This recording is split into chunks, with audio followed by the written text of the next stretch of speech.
Nobody else has anything to add. Let's move on. Let's get to it. Let's have some fun with literature. All right, you guys. Let's see. I wanted you to watch the TED Talk last week, which I hope you did.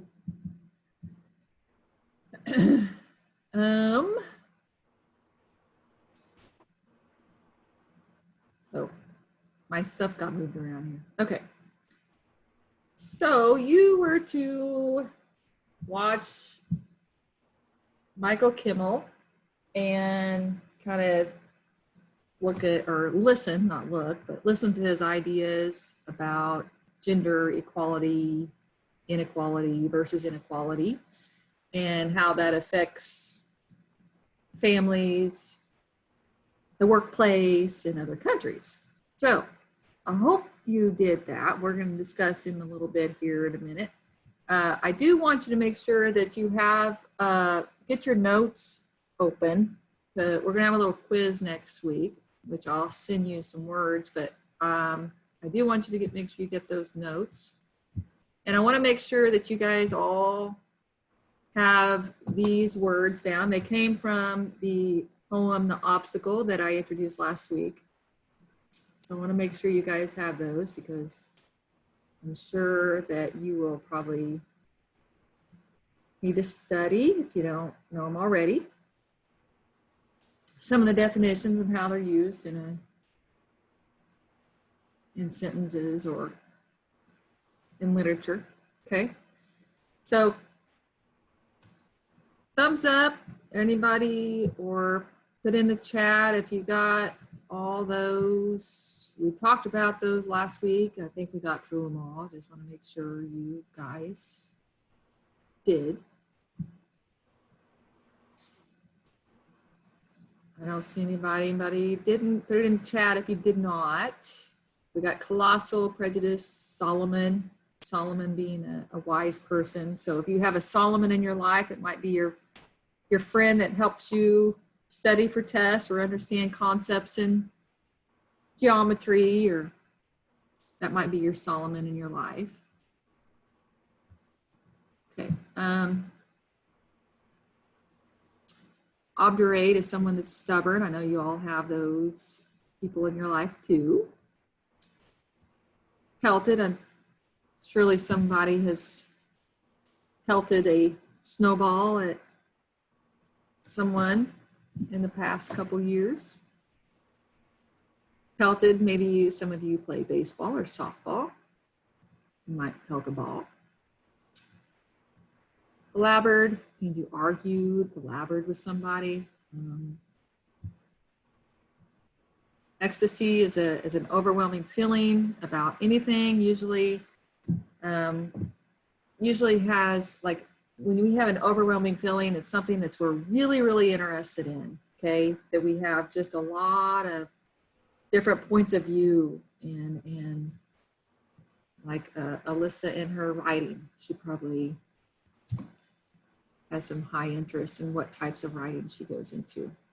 And incubus is those, right now the COVID-19 is caused a lot of, is our incubus.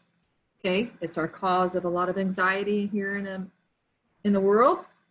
So especially what happens with school starts. I think they vote on it Wednesday to see where we're going, what we're going to do, where we're going to go with it. I mean, they have a lot of ideas, but they haven't had a final vote. So for a lot of us, our incubus is just COVID-19. So, okay. Any questions? Anything to add?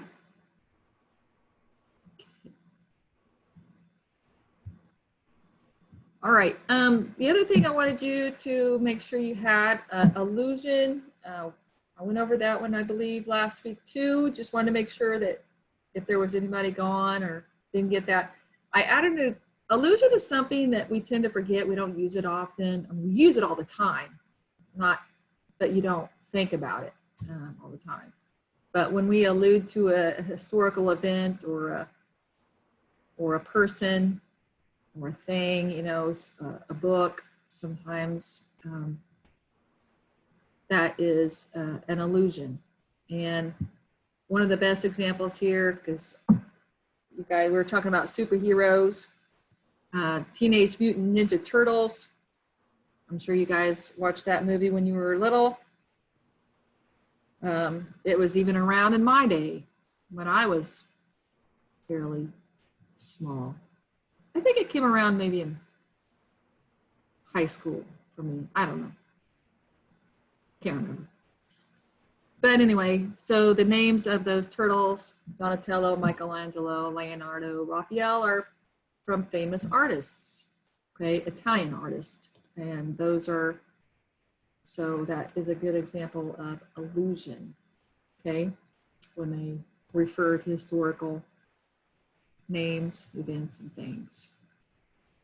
So, all right, going on. Unless there's anybody has any questions. Okay.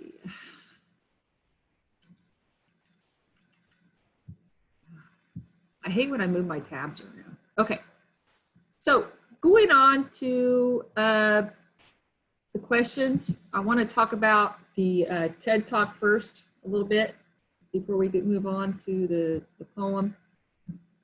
All right, the TED Talk questions are here in red at the very bottom of that assignment on the obstacle.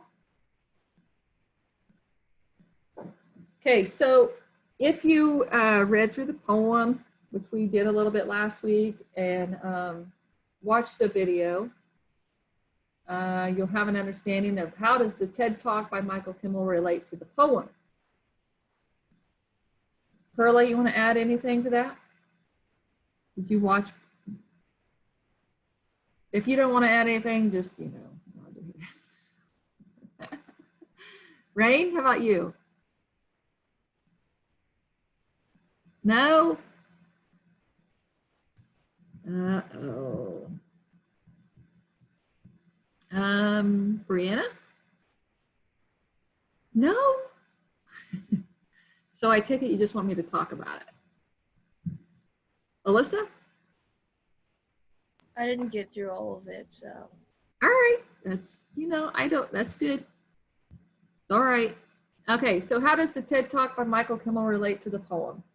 Okay, so I'm just going to talk a little bit about it, and you'll have to go in and finish up and watch that. What I did when I watched the video, I just kind of took notes, typed them up, and what was, you know, important or what was related to our life today and how it relates to, you know, different experiences that you have. And he talks a lot about the gender, you know, inequality still that we have in the world, and mostly in America is where he's actually referring to. And he actually sat with when he first was getting his master's or doctorate, I can't remember, he was sitting with a group of women. This is like a psychology or sociology type of group, and he was sitting with a group of women discussing equality and things, and they were asked to like look in a mirror and you know, who do they see when they look in the mirror? And of course the women in the group, you know, said, well, I see a woman, you know, like a man. Well, I see a man. Okay. The difference is what he's referring to is that there was a black woman in the group, and she says, well, I don't think that's true. I don't think all women see women, or, you know, we all don't just see our, you know, we see other things. And when I look in the mirror, I see a black woman. And see the white woman, that I see a white woman. They didn't say that, right? So she said, I see a black woman, meaning that you know, racism is visible to her, is really what she's speaking of. And, you know, it's visible, and where to the white woman, it's invisible. They just don't really think of it because they don't have to live with it. They don't have to, you know, sometimes be discriminated against in the same way as others, or or blacks or any other ethnic group possibly. So they see discrimination or race in a different way, and it's not just talking about. I mean, he goes into different ideas about men, and he talks about how sometimes we they discriminate against women because they're the superior class, but that's not always true. I mean, Michael Kimball goes on to say, you just have to learn to think about it and learn to value others for who they are, and value their ideas and opinions.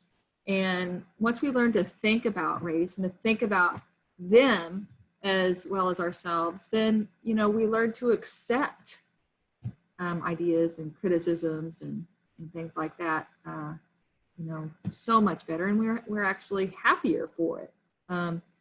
He talks about how people in the workplace are happier, how like job productivity is higher. He talks about how there's less doctor visits, there's less turnover at the workplace when people are not discriminating against each other, or when they respect each other's gender.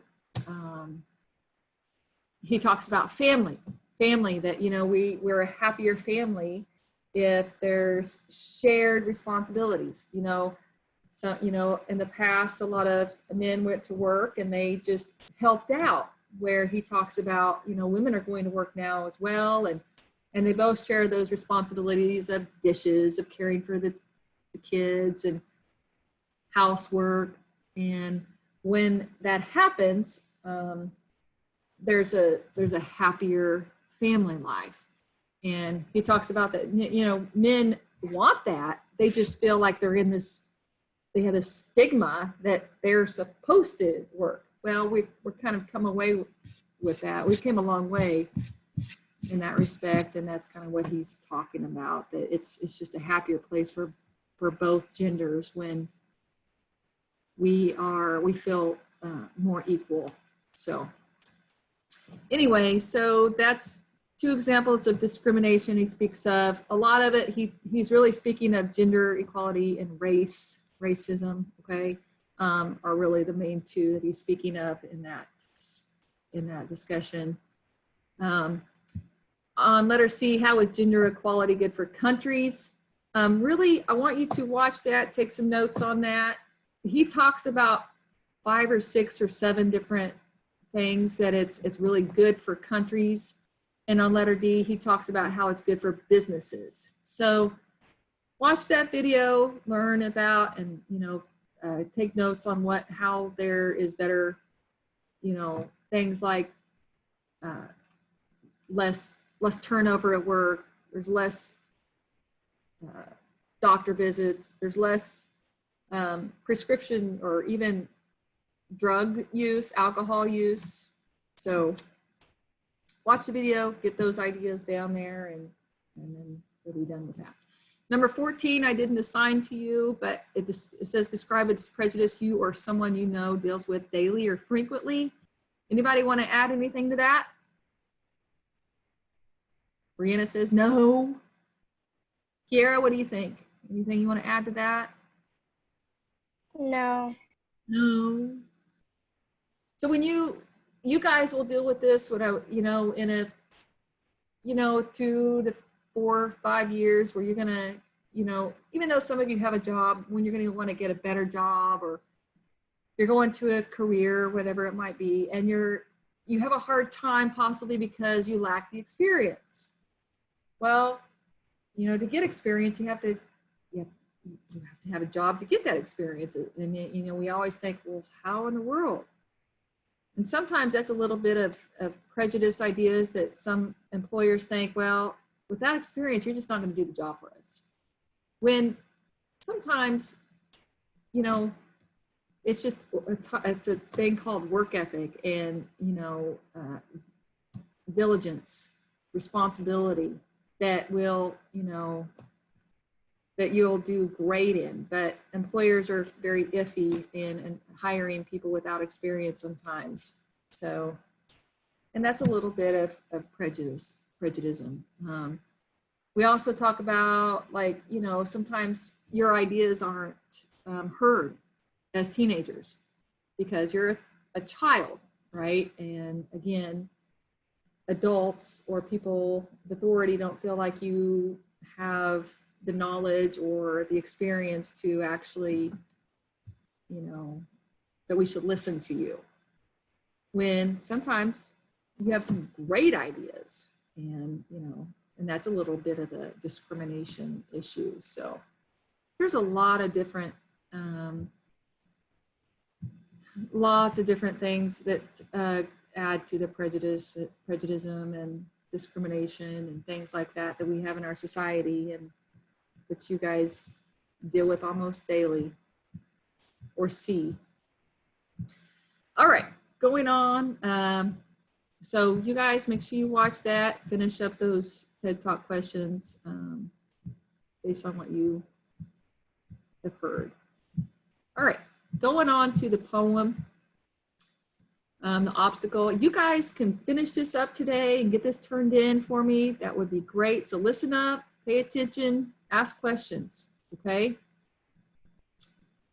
All right, so for this particular poem,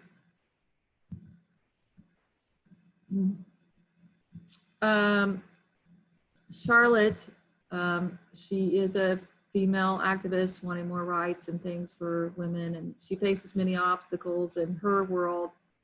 And she uses prejudice as, she personifies prejudice as some big evil being that she's scared to death of. And for many of us, we all have those big evil human beings that we're scared to death of. You cannot tell me that you haven't sat in a class and you are just a perfect angel in this teacher's class because you're a little bit intimidated by this teacher, okay? And then you go on to your next class like, you know, you're just a talkative little monster in there, and because, you know, you just feel comfortable possibly, or you just don't feel as, you know, adverse about the teacher or the subject matter. Sometimes it's the subject matter that you're intimidated with. So we all have those little intimidators in our life that we have some, there's that word that I want to go over, incubuses about, okay? So anxieties. So, and that's what she's talking about. She actually faced a lot of adversity when in her world, because she felt men were discriminated against her. And she uses prejudice here to symbolize men, okay? And in this day and age, women didn't have a lot of rights. They didn't have a lot of say. They, you know, they were just more or less the secretaries or helpers or the assistants and things like that. And they just didn't have a lot of ideas that they could share, or, you know, be in a position where they had any nobility, okay? So in the obstacles, here she is, she's climbing this mountain path. And if you're climbing a mountain path, guys, what do you face in a mountain? On a mountain, okay? And have you ever been hiking? And what do you face when you go hiking in this, you know, forest type of area? What do you face? Kiera, what do you face? What's one thing you face? Obstacles like limbs and like thorns and stuff in your way. Exactly. What's another one, Brianna? It's another obstacle or something that you might face on a path, on this hiking path. I don't know. What about a snake that runs right, you know, in front of you? What do? Run. There goes the hiking for the day, isn't it? Like, I'm heading back to the car. Okay. Anything else that we might face? Anya? Anything else that you might face on a this hiking path that you're going on? Like slopes, like steep areas. Slopes, sleep areas. Yep. Good. Rain, what about you? Anything else? Rocks and different animals. Perfect. Yeah. Rocks. Those some of those hiking trails do have a lot of loose rocks, and some of those are pretty wicked when you're especially when you're going down. So good. And animals, one time we saw a mountain lion, and this might have been in Missouri, I think. When we were hiking, we saw a mountain lion up there on the bluffs, and we were like, oh my gosh. Even though the mountain lion wouldn't do a thing to us, but we were scared silly because it's the unknown, like, oh my. So those kind of things when you're on a mountain path, and not only, you're adding the mountain side to it. So you got this going up part, all right? Or, and those are struggles that you face, okay? And all of you guys, in everything you do every year, you're going to face those struggles, and you're just going to have to, face them and either run from them or meet them head on. And if you run from them, well, you're probably never going to get what you want, never meet your dreams of any kind. And it just takes that confidence in yourself to just endure those struggles. Okay, so that's what she's, in her very first line, she's talking about those struggles that we face every day. Okay, so say I was climbing up a mountain path with many things to do, important business of my own and other people's too, when I ran against a prejudice that quite cut off the view. You got this big hulking prejudice of a man just cut me off right there. I got all these things to do, all these obligations to meet, and what do I do? I got this big prejudice right in my way. She goes on to say, my work was such as could not wait. My path quite clearly showed. My strength and time were limited. I carried quite a load. And there that hulking prejudice sat all across the road. So she's nothing she could do. She's got this huge, massive prejudice being across her road. She has no way to go. Nowhere to go, can't get anything done, she's stuck. So her first idea here says, so I spoke to him politely. Hey, how you doing? For he was such huge and high, and begged that he could not move a bit and let me travel by. He smiled, oh, aren't you nice? But as for moving, he didn't even try. And then I reasoned quietly with that colossal mule.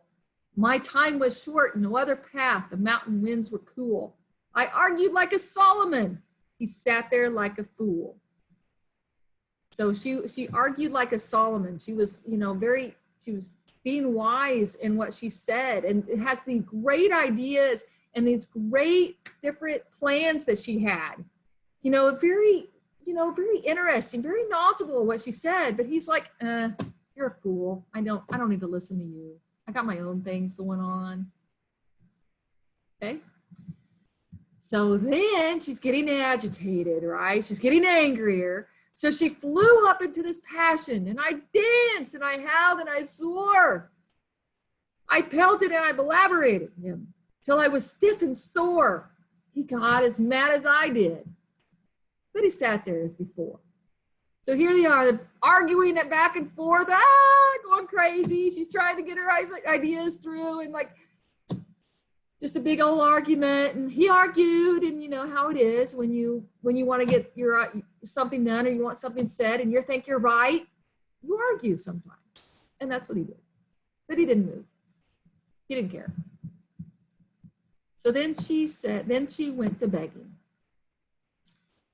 So and then I begged him on my knees. I might be kneeling still. If so, I hope to move that mass of obdurate ill will. He was very stubborn, very negative feelings inside of him, like, ah. As well invite the monument to vacate Bunker Hill. Bunker Hill, big battle there. And we got this big old statue that sits there to give tribute to those people that died. And there is just no way that she's gonna move this huge, massive monument. And she uses Bunker Hill as a reference, an allusion, okay, to a big battle site. And that's what she's having. She's having this big battle and she can't win this battle, okay? So here she is. So I'm sitting there helpless in an ecstasy of woe. The mountain's mists were rising fast. The sun was sinking slow. When a sudden inspiration came, as sudden winds do blow. You know how you're just there sometimes and you got this big old stress and anxiety of what to do, and then all of a sudden epiphany, you got it. It's right there. Why didn't you think of it earlier? And here she is. She's got this inspiration. So what she did, she takes her hat. I took my stick. My load I settled fair. I approached that awful incubus with an absent-minded air, and I walked directly through him as if he wasn't there. Okay, so she approached him. She just kind of like, I'm not gonna listen to you guys. I'm not gonna listen to your negativity. I'm not gonna listen to your comments. I'm not gonna listen to your gossip anymore. I'm just going to ignore it. And I'm gonna do what I think is right. And I'm going to move on with my life and get my job done.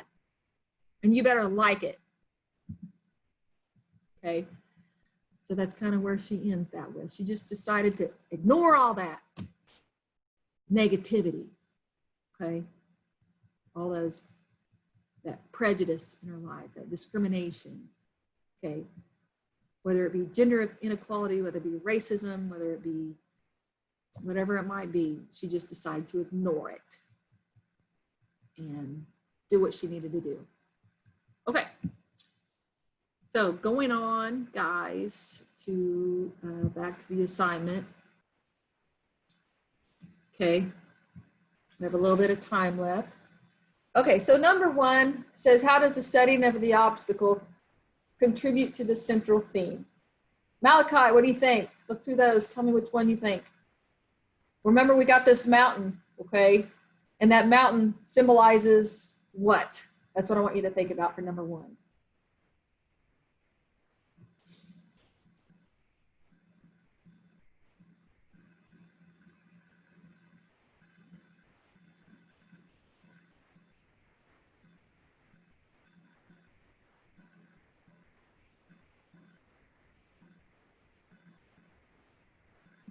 So we got this mountain, guys. And if we looked at this mountain, we talked about there's lots of different struggles going on, right, within this mountain. And that's the setting. That's where it begins at. And we all kind of know where the setting is, the beginning of a story. And that very first line, it's like sets you up. We're climbing a mountain. We're facing these struggles. Okay, what do? And it just kind of underscores that theme of resilience and discrimination, okay, in the face of adversity. Okay, so did everybody get that one okay? On letter B. Anybody have any problems with that one?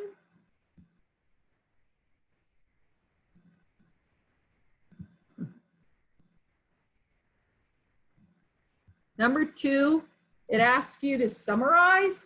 Remember, summarize is when you put things in order, okay? From first to last. And as long as you keep it in a sequential order of how the story goes, a lot of times that makes it a good summary. And you're just given the really most important ideas, okay? And you know this lady, she's facing this prejudice, all right? And it asks you to, how does the speaker respond to prejudice? And if you look at the very the stanza where she says, well, she first responded by being polite. Okay, so the speaker responds to prejudice by being polite. Okay, so that would be your first line of your summary. The speaker responds to prejudice by being polite. All right, but he didn't move. And then you move on. What did he do next? Leanne, what do you think? What did she do next? How did she respond? So first she was polite, then what'd she do? Then she like started giving him ideas. Okay, she started to reason with him. Okay? Yeah, she started reasoning with him, giving him some good ideas, knowledge about what she knew. Okay, so there's her second. There'd be your second line. So first she started being polite, then she started reasoning with him, giving some great ideas. Okay. What'd she do third, Kira?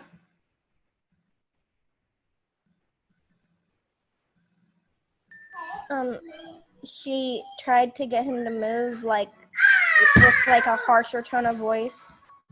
Okay.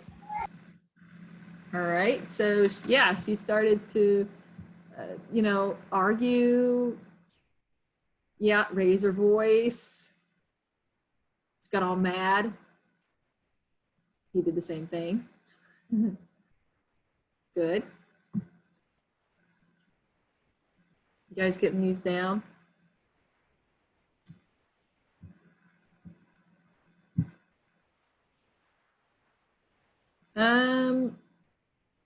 Alyssa, what'd she do? What'd she do next? Then she like started begging him to move. Yes, then she started begging Prejudice to move.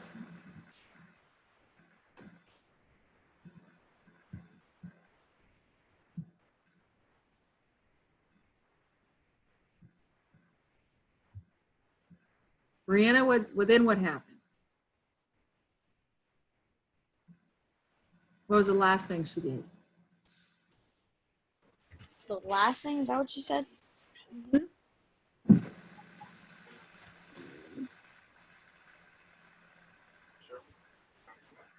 And she actually made it through. What'd she do?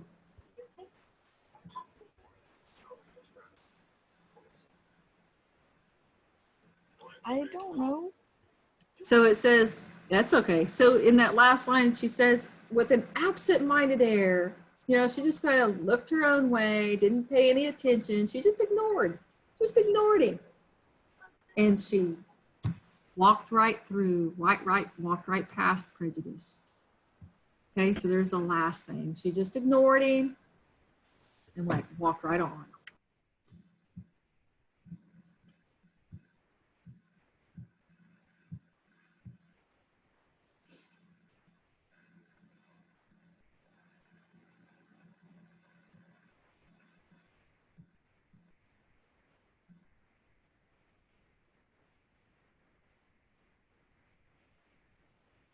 Okay. So you guys make sure you have, 4 or 5 sentences on your summary, just very, very basic, just like we talked about, just giving those main ideas of how she try to reason with him, okay? All right, going on to number 3, which of the following best explains the references to the monument of Bunker Hill?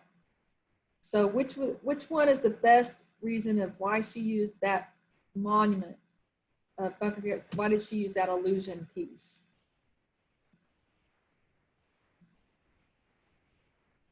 And if you guys go back, if you don't know that one, if you go back to that stanza, it says this is where she's begging him and she's kneeling she's kneeling in front of him, and she uses the word obdurate as he's just being very stubborn. And she was, just to try to move him was like trying to move the monument of Bunker Hill. It just wasn't going to happen. It's like, we can't move you. And you're so big and you're so intimidating and you're so strong. Okay, so she's alluding to Bunker Hill to give that symbol or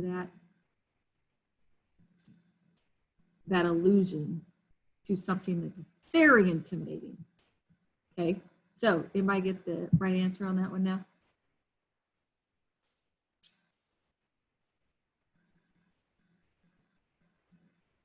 So he talks about stubbornness, okay?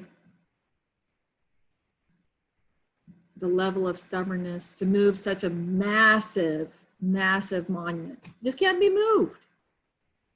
So. And number four, what best supports that answer? Well, if you look back, okay, here she is kneeling in front, begging to move this mass, okay, of this obdurate, the stubborn negativity, ill will, okay? It's like, and she gives this analogy, it's like trying to move this Bunker Hill monument. It's just not going to happen. Okay? Alyssa, did you get an answer for that one? See these words? Use the words that's in the stanza. Kneeling, hope to move that mass of obdurate ill will, of stubborn ill will. So there's your evidence right there. And number 5, how does the final stanza contribute to the speaker's developing point of view? So she's gone through all these different ideas, these different reasonings, skills with this prejudice being, and finally she does what? I'm gonna call on somebody. Rain, what do you think?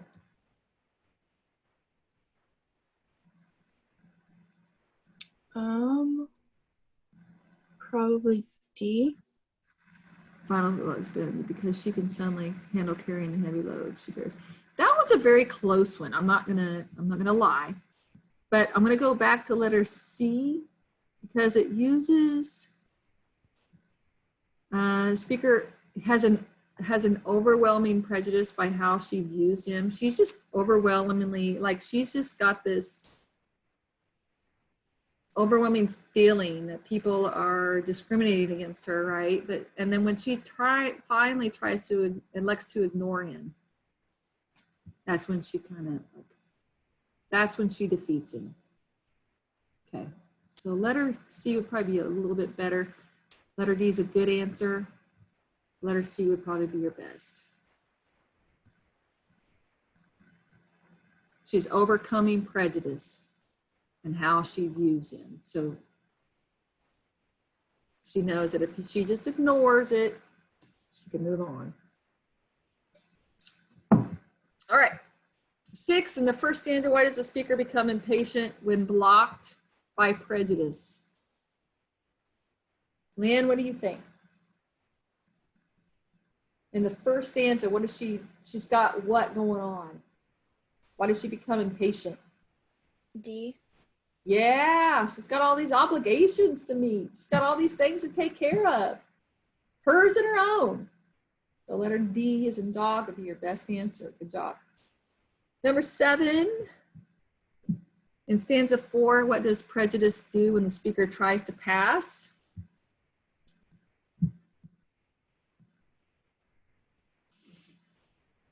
Okay, so stanza 4, you got 1, 2, 3, 4, and then I reasoned with him quietly with a colossal mule.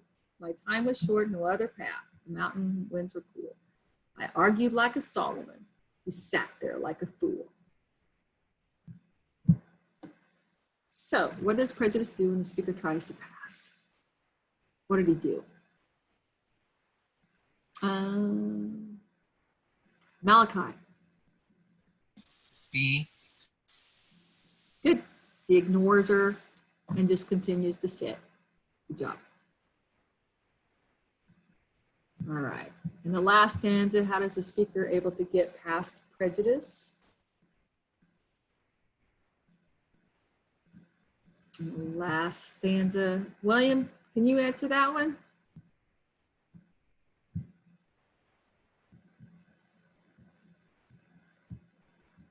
How about Alyssa? I think I already called on you a couple times. A. A. Yep, she just ignores and pretends that prejudice does not exist. Good job. Yep. So the last ones, guys, a synonym. We have notes on those. And if you don't have notes or can't look up things, you know, just go back to the stanza, look at the lines and substitute words to figure out what would be the best word there, okay?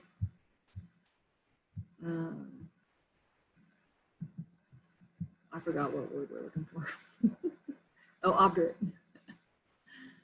Obdurate, okay, so if you're looking at that word, so it says, if so, I hope to move that mass of obdurate ill will as well. So he was very, very negative, and when you have a child that's just unwilling, we can refer that they're being obdurate or what?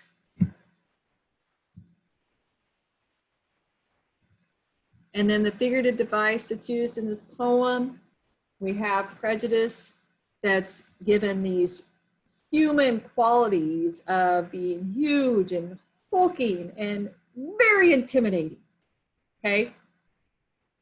So, Kira, what's the best figurative language device used in that poem? I'm not sure. Okay, Perla, what do you think? What is it when we're giving human qualities to something that's really not human?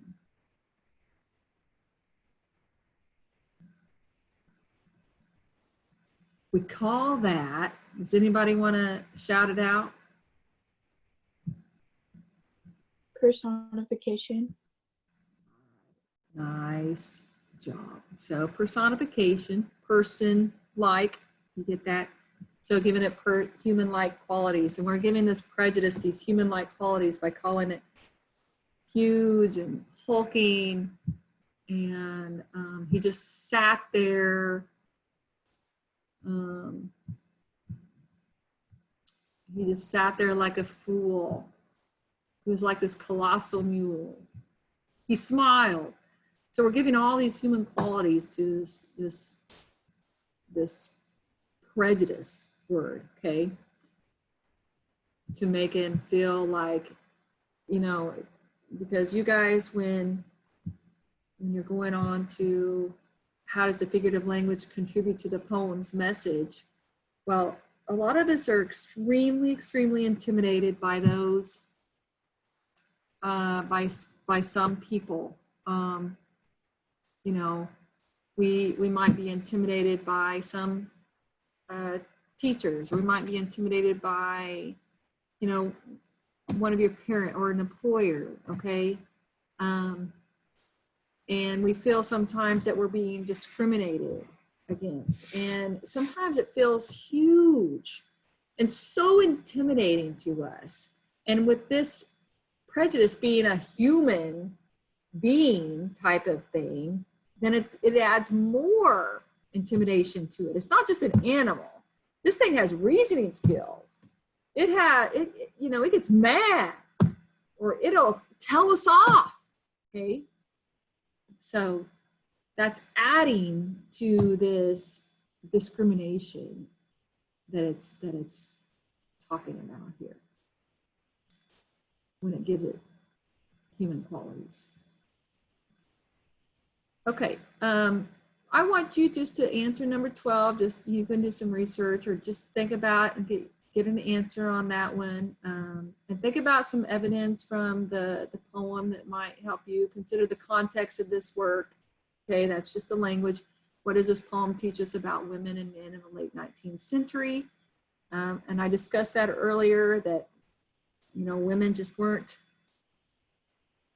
as valued as someone that would have any kind of noble job. All right, they were just more of an assistant, a helper, you know, a mother, someone that took care of clothes in the house, okay, cooking. So there's a lot of, times have changed a great deal since then. So,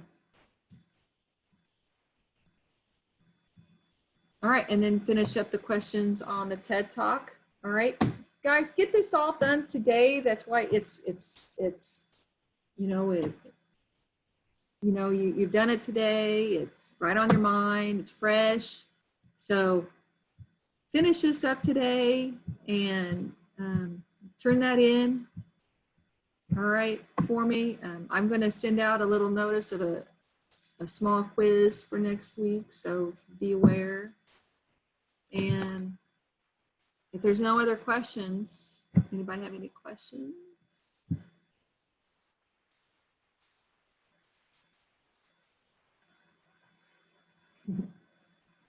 And thank you for those who did answer some questions. I really, really, really, really appreciate it. So.